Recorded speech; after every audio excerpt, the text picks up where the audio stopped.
what I want to do now is just to talk to you more specifically about the Creative Employment Programme, why creative and cultural skills is involved, and how you can play your part.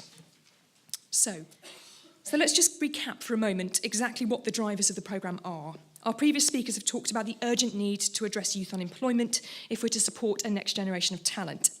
It is creative and cultural skills' core belief that we need fair access into entry-level jobs if the creative economy is going to achieve its full potential, as Moira has said.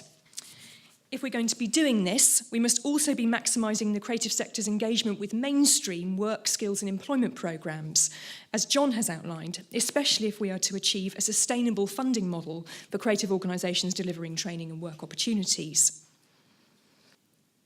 The ambition for the Creative Employment Programme is to create 6,500 opportunities for young people over the course of 2 years. We are extremely grateful to Arts Council England for making this opportunity available through £15 million worth of investment through the lottery. Those of you who are good at maths, however, will have identified that 15 million divided by 6,500 doesn't actually go very far, believe it or not. It is extremely important that, in order to make this work, we connect to mainstream government channels in order to provide a package of support. What Arts Council has done by putting £15 million on the table, it has opened doors to greater investment from government departments, such as the Department for Work and Pensions and the Department for Business Innovation and Skills. It is the first time ever that this alignment has happened, and it's what Creative and Cultural Skills and many others in this room have been fighting for some time. So we thank Arts Council for making this happen. Enormously important. The opportunities available divide as follows. We're looking to create 1,600 young apprenticeship places, pre-apprenticeship places, so for those young people for whom taking a full apprenticeship is not yet feasible. We're looking to create 2,900 apprenticeship places, and we're looking to create 2,000 paid internship opportunities. We need your help to create these places, and we will be distributing funding via a rolling application process from March onwards in order to do so. So what exactly is Creative and Cultural Skills' involvement, and how are we helping to get the programme off the ground? Our overarching goal is to support the creative and cultural industries to reach their economic potential through the right skills and training. In order to do this, several years ago, we set up a national network called the National Skills Academy. A group of training providers, employers, freelancers and sole traders committed to supporting high-quality skills and training for the creative sector. Many of you are involved in the network already, and I would urge others to sign up. It is vital for the Creative Employment Programme because of the involvement the colleges offer. They offer access to different sorts of funding through the skills system and offer some real sustainability to the work that we're doing. So you can see here the very inaccurate map of the network, not geographically, as I say, accurate.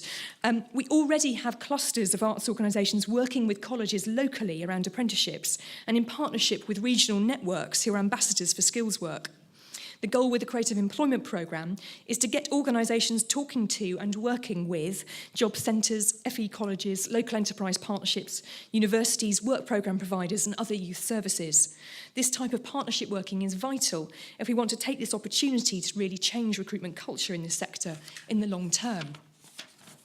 Creative and Cultural Skills' role is simply to facilitate and encourage this partnership working and to ensure that the lottery investment gets distributed fairly.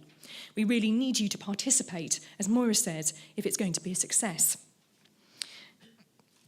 Talking to Job Centre Plus, it is clear that there are some areas of the UK where action is a priority, and I would actually include London in this mix.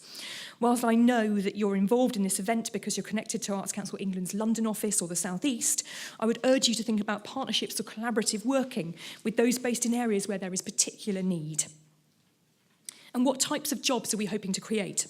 You will know best what types of job young people wishing to play an entry-level role in your organisation are best suited to.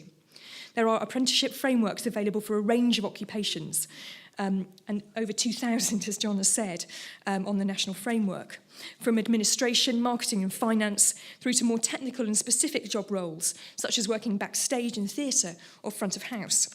Our team can help you identify the right ones, working with and through the National Apprenticeship Service. We need to be thinking about where there is real potential for growth in the sector and real progression routes through into the industry.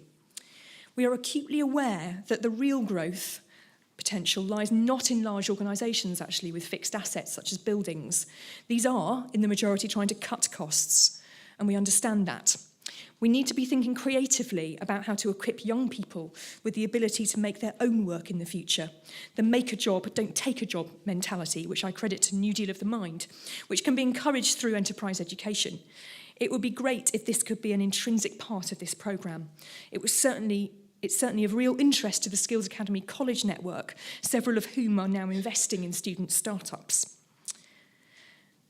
So what does this mean in reality? What might each of these opportunities look like in practice? For the young apprenticeship opportunities, we'll be looking for arts organisations to coordinate programmes of learning working in partnership with colleges for young people aged 16 to 18. Mainstream funded through the skills system, we will be looking at a 16-week learning opportunity for a young person with approximately 12 full days in industry, getting insight into a range of arts organisations locally. The programme might be linked to qualifications such as the Arts Award as appropriate, and costs such as coordination and hosting would be covered by the Creative Employment Programme. So if I repeat, we are looking for arts organisations to help us coordinate these schemes. Okay, apprenticeships. I don't think many people in the creative sector expected the newly formed Creative and Cultural Skills to make apprenticeships a key priority back in 2006.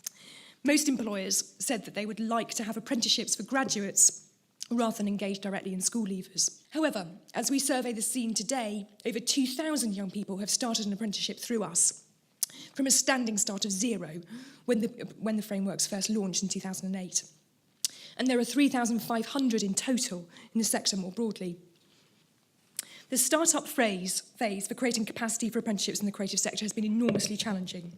Creating new frameworks underpinned by national occupational standards, ensuring that these are compliant with UK-wide regulation, and building relationships with high-quality training providers to deliver them. But now this work has been done, we're starting to see major cultural shift. 4 years into the programme, we undertook a return on investment study to look at the impact and potential impact of the initiative.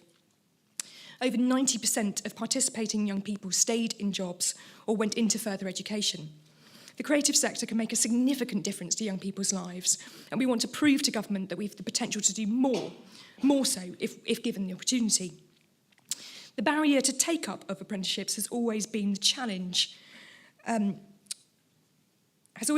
employers have in finding the wages to pay them. The Creative Employment Programme provides an opportunity to overcome this barrier, and in doing so makes an additional ask of employers to work with young people specifically who are on job seekers allowance. We're looking for employers who are willing to do this, to create jobs for young people for 12 months, and to work in partnership with colleges to provide them with training opportunities whilst they work. The Creative Employment Programme will provide partial wage subsidy with additional support coming either from the National Apprenticeship Service or through Job Centre Plus. There are also opportunities for employers to run training directly themselves, overseen by a college partner, working in clusters. The term for this is a group training association. Please ask the team about how to become one.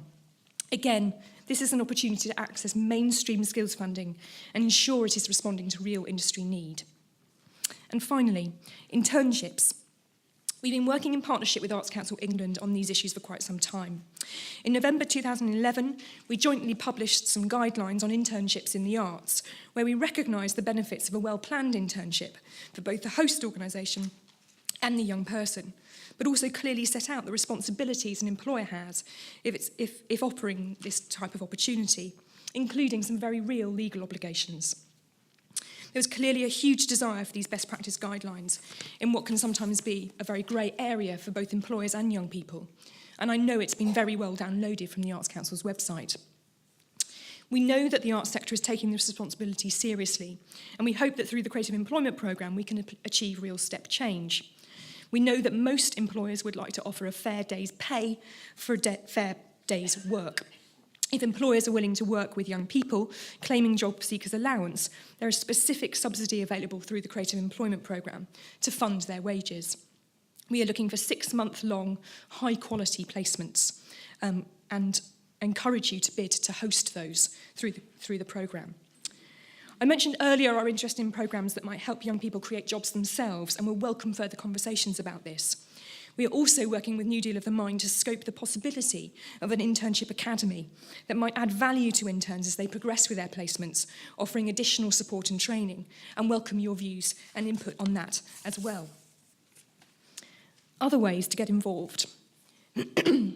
Another very important aspect to all of this is ensuring that young people have access to the right careers, information, advice and guidance to even consider one of these jobs or opportunities as an option.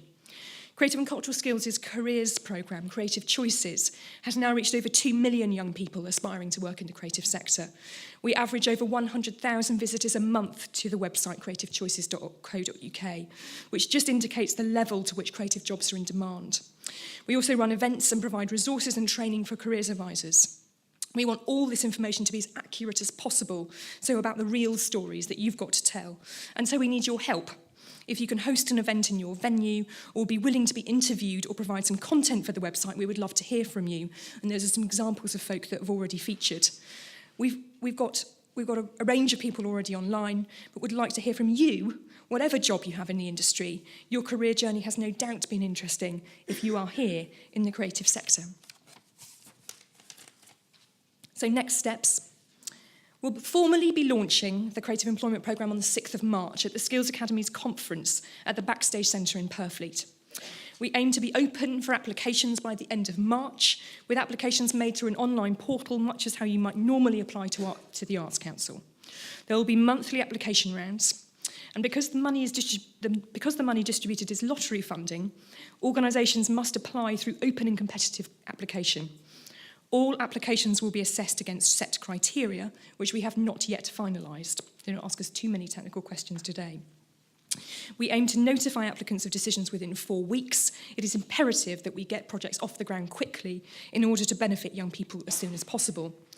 Our decision to fund will need to consider the balance of opportunities available across the different arts sectors, across geographic areas, and across the scale of organisation, i.e. this won't just be for bigger employers.